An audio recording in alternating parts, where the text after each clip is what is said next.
Good morning student. हमने पिछली कक्षा में पढ़ा व्यावसायिक परिवेश या फिर प्रबंध या व्यावसायिक परिवेश या वातावरण। ठीक है, इसके अंतर्गत हमने ये देखा कि आर्थिक सुधार कैसे की गई स्वतंत्रता प्राप्ति के पश्चात और स्वतंत्रता प्राप्ति के पूर्व।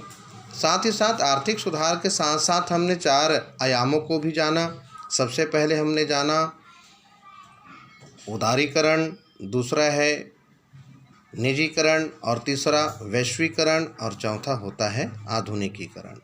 यह चैप्टर के लिए मैं आपको महत्वपूर्ण प्रश्न भी आपको मैंने दिए थे और मैं आशा और विश्वास रखता हूं कि आप लोगों ने उन सबको अच्छे से किया भी होगा। एक चीज़ मैं आपको बता दूं, मैं जितनी प्रश्न मैं आपसे इमेज के माध्यम से या वीडियो के माध्यम से भेजूंगा सब महत्वपूर्ण होंगे और निश्चित रूप से आने वाले वार्षिक एग्जामिनेशन में इन सब प्रश्नों का ही समावेश होता है। दूसरी चीज़, यह चैप्टर यहीं पर समाप्त होती है। कौन सा चैप्टर? प्रबंध एवं व्यावसायिक परिवेश या पर्यावरण। आज हम नया चैप्टर पढ़ने जा रहे हैं, अध्याय 4 नियोजन, जिसको इंग्लिश में बोला जाता है प्लानिंग। अच्छा, नियोजन क्यों किया जाता है? सबसे पहले प्रश्न आता है, नियोजन क्या चीज़ है?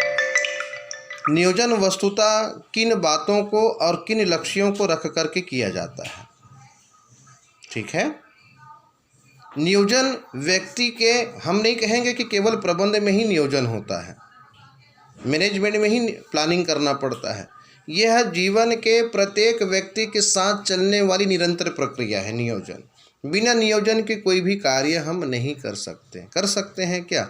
देखिएगा, अगर हम परिवार में रहते हैं तो परिवार के मुखिया पहले से ही नियोजन कर लेता है कि अगर मेरी मासिक वेतन अगर मिलता है तो किन आय के स्रोत को मैं ऐसे विभिन्न वर्गों में बांटूं ताकि बचत भी हो सके। बचत के साथ साथ शिक्षा भी के लिए, साथ साथ स्वास्थ्य के लिए भी, किराने के सामान के लिए भी, सबके लिए प्लानिंग किया जाता है, बचत भी हो। ये नियोजन है ताकि हम लक्ष्य को उचित रूप से प्राप्त कर सकें। ठीक उसी प्रकार से हमारे प्रबंध के देखिएगा 2 पहलू होते हैं, मुख्य कार्य जो मैंने आपको बताया था, दूसरा होता है सहायक कार्य। तो प्रबंध के मुख्य कार्य में सबसे पहले आता है नियोजन। ठीक है, नियोजन। तो नियोजन का अर्थ होता है क्या करना चाहिए, इससे पहले से तय करना नियोजन है। इसमें विभिन्न वैकल्पिक उद्देश्यों, नीतियों तथा कार्यक्रमों का चयन होता है। ये कहता है M.E. हर्ले।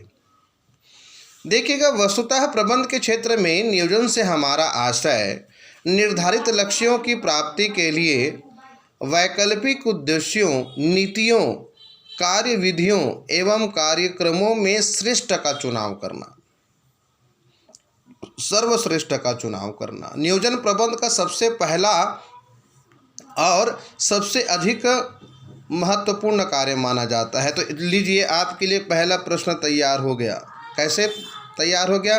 प्रबंध का सबसे पहला कार्य क्या है? ऑब्जेक्टिव के लिए 1 नंबर के लिए जो क्वेश्चन आता है, ठीक है, प्रबंध का सबसे पहला कार्य क्या है? तो आपको लिखना पड़ेगा नियोजन।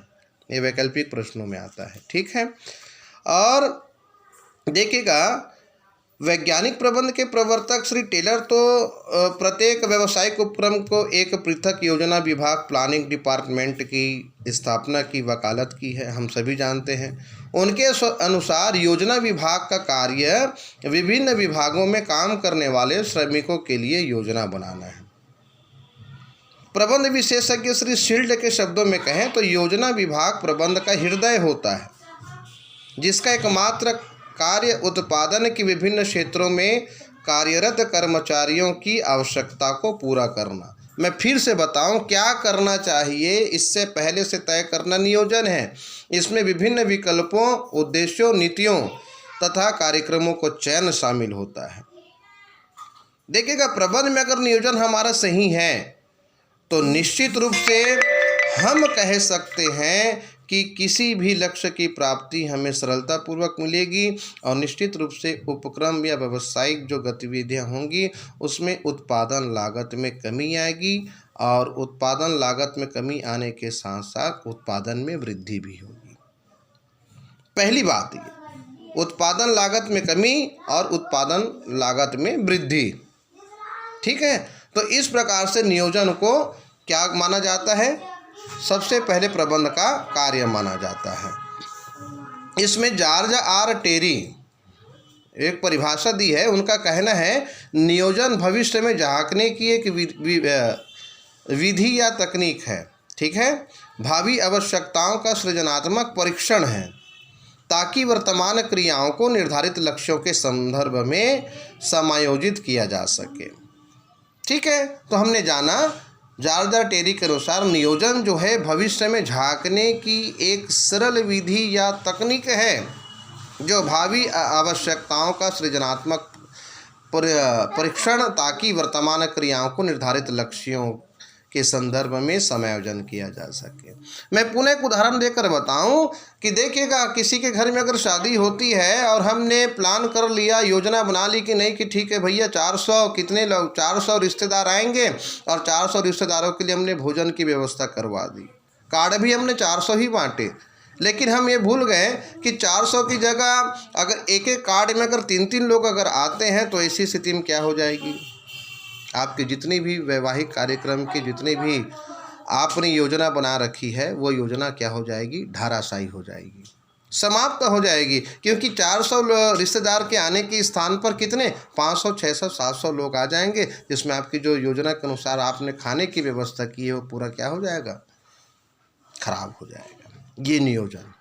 तो नियोजन हमें ऐसा करना है लक्ष्य की प्राप्ति के लिए ताकि उत्पादन लागत में कमी हो, लक्ष्य की प्राप्ति हो और उत्पादन में निरंतर वृद्धि होता रहे।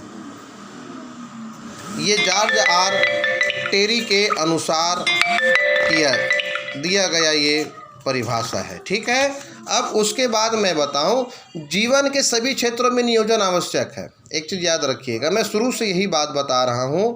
देखिएगा, ये पेज नंबर 128 में देखिएगा, जो आपको बताता है कि जीवन के सभी क्षेत्रों में नियोजन आवश्यक है। एक बताता है विद्यमान स्थिति, जहाँ पर हम कहाँ खड़े हैं, और रिक्तता यानी खालीपन।